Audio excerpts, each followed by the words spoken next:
Assalamualaikum warahmatullahi wabarakatuh.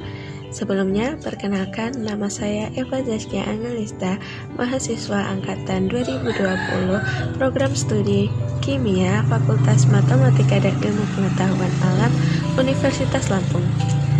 Di sini saya akan menyampaikan materi mata kuliah Pancasila bertemakan Pancasila sebagai sistem falsafah. Nah, sebelum kita masuk ke materi, kita harus tahu dulu nih, apa itu filsafat? Mungkin kita telah sering mendengar kata filsafat, namun kita tidak tahu apa arti dari filsafat itu sendiri.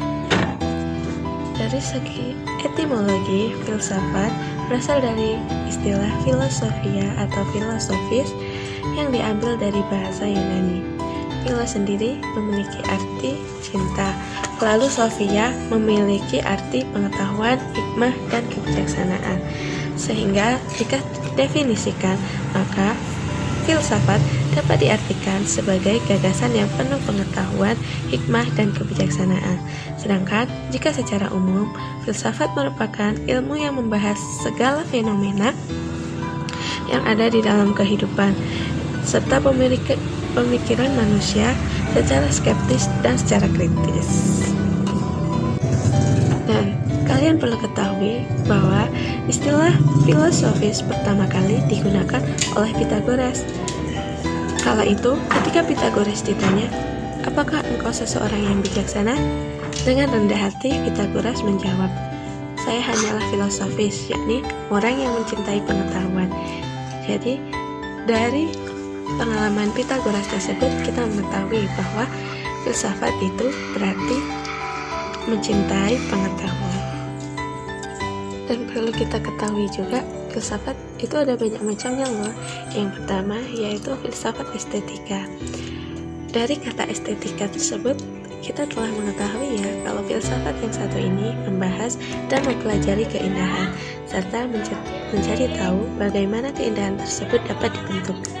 Filsafat ini juga mempelajari bagaimana cara manusia dalam merasakan keindahan tersebut.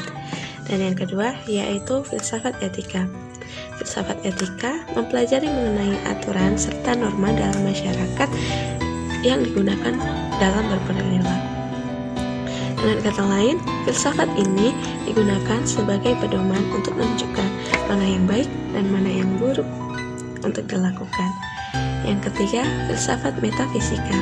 Filsafat ini erat kaitannya dengan hakikat fundamental dan proses analitis terdapat realitas serta keadaan yang menyertainya.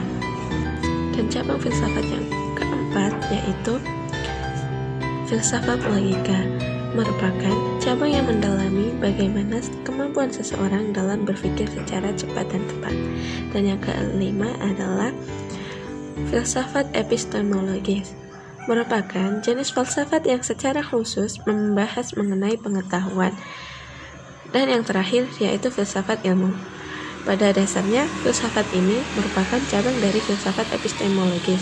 Namun, pengajian filsafat ini lebih terpusat kepada pengetahuan yang bersifat ilmiah dan hakikat ilmu itu tersendiri. Yang kedua, ciri-ciri filsafat umum yaitu memiliki sifat yang universal.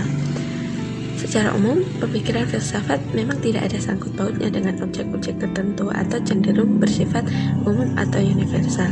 Contohnya seperti kebebasan, keadilan, dan moral manusia. Dan ciri-ciri umum filsafat yang ketiga yaitu tidak faktual. Tidak faktual dalam konteks ini merupakan sesuatu yang bersifat spekulatif dengan menciptakan berbagai dugaan yang logis dan masuk akal dalam menangani suatu hal yang tanpa bukti. Hal ini dikarenakan pemikiran tersebut telah melampaui batas-batas fakta ilmiah. Yang keempat, berhubungan dengan nilai. Ternyata filsafat juga memiliki banyak fungsi. Fungsi-fungsi filsafat antara lain yang pertama, membentuk sifat kritis. Filsafat dapat membentuk sifat kritis pada seseorang. Hal ini sangatlah berguna bagi kehidupan manusia dikarenakan Ketika menghadapi masalah apapun, diharapkan manusia dapat berpikir secara rasional supaya tidak terjebak oleh fanatisme. Yang kedua, sebagai pemecahan masalah. Ilmu filsafat mengajak manusia supaya berpikir secara bijak dalam mengatasi berbagai persoalan. Dengan menggunakan filsafat, maka diharapkan manusia dapat mengidentifikasi masalah dan memudahkannya dalam mendapatkan jawaban, sehingga masalah dapat dipecahkan tanpa kesulitan. Yang ketiga, yaitu membantu kemampuan analisis, sehingga analisa dapat dilakukan dengan kritis dan komprehensif untuk mengatasi berbagai permasalahan ilmiah dalam riset teknologi.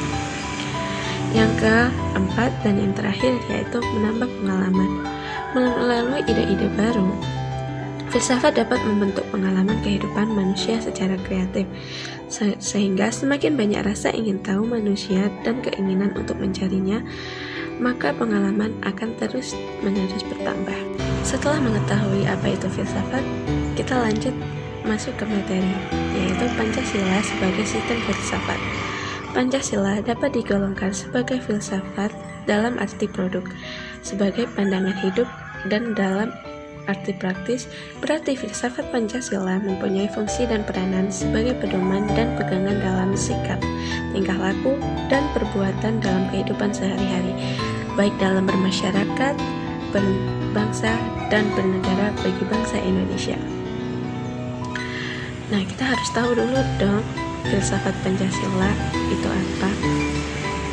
Pancasila sebagai filsafat mengandung pandangan, nilai, dan pemikiran yang dapat menjadi substansi dan isi pembentukan ideologi Pancasila.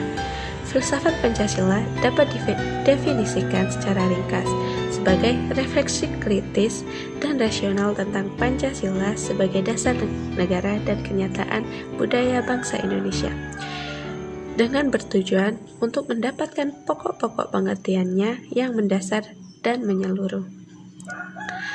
Pancasila dikatakan sebagai filsafat karena Pancasila merupakan hasil perenungan jiwa yang mendalam yang dilakukan oleh founding father kita yang dituangkan dalam suatu sistem. Filsafat Pancasila memberi pengetahuan dan pengertian ilmiah yaitu tentang hakikat dan Pancasila. Pancasila sebagai suatu sistem filsafat. Pembahasan mengenai Pancasila sebagai sistem filsafat dapat dilakukan dengan dua cara, yaitu cara deduktif dan induktif. Cara deduktif yaitu dengan mencari hakikat Pancasila serta menganalisis dan menyusunnya secara sistematis menjadi keutuhan pandangan yang komprehensif. Dan cara yang kedua yaitu dengan cara induktif, yaitu dengan mengamati gejala-gejala sosial budaya masyarakat, serta merefleksikannya dan menarik arti dan makna-makna yang hakiki dari gejala-gejala tersebut. Pancasila yang terdiri atas 5 sila pada hakikatnya merupakan sistem filsafat. Yang dimaksud sistem filsafat adalah suatu kesatuan bagian-bagian yang saling berhubungan, saling bekerja sama untuk tujuan tertentu, dan secara keseluruhan merupakan suatu kesatuan yang utuh. Sila-sila Pancasila merupakan suatu sistem filsafat yang pada hakikatnya merupakan suatu kesatuan yang organis. Artinya, antara sila-sila Pancasila itu saling berkaitan, saling berhubungan, bahkan saling mengkualifikasi pemikiran dasar yang terkandung dalam Pancasila, yaitu pemikiran tentang manusia yang berhubungan dengan Tuhan, dengan diri sendiri, dengan sesama, dengan masyarakat, dengan bangsa, yang nilai-nilai itu dimiliki oleh bangsa Indonesia. Dengan demikian, Pancasila sebagai sistem filsafat memiliki ciri khas yang berbeda-beda dengan sistem-sistem filsafat lainnya, seperti materialisme, idealisme, rasionalisme, liberalisme, komunisme, serta kapitalisme, dan lain-lain. Ciri-ciri sistem filsafat itu antara lain Sila-sila Pancasila merupakan satu kesatuan sistem yang bulat dan utuh. Dengan kata lain, apabila tidak bulat dan tidak utuh, atau satu sila dengan sila yang lainnya terpisah-pisah, maka itu bukanlah Pancasila.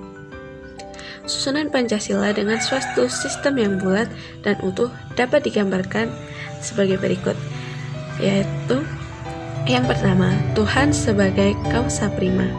Yang kedua, manusia, yaitu makhluk hidup, individu, dan makhluk hidup sosial. Satu, yaitu kesatuan, memiliki kepribadian sendiri. Yang keempat, rakyat, yaitu unsur mutlak negara, harus bekerja sama dan bergotong royong. Yang kelima, yaitu adil, yaitu memberi keadilan kepada diri sendiri dan orang lain yang menjadi haknya. Membahas Pancasila sebagai filsafat berarti mengungkapkan konsep-konsep kebenaran Pancasila yang bukan saja ditujukan pada bangsa Indonesia, melainkan juga bagi manusia pada umumnya. Wawasan filsafat meliputi bidang atau aspek penyelidikan ontologi, epistemologi, dan aksiologi. Ketiga bidang tersebut dapat dianggap mencakup kesemestaan atau alam semesta. Mungkin itu saja yang dapat saya sampaikan. Kurang lebihnya saya mohon maaf. Terima kasih. Wassalamualaikum warahmatullahi wabarakatuh.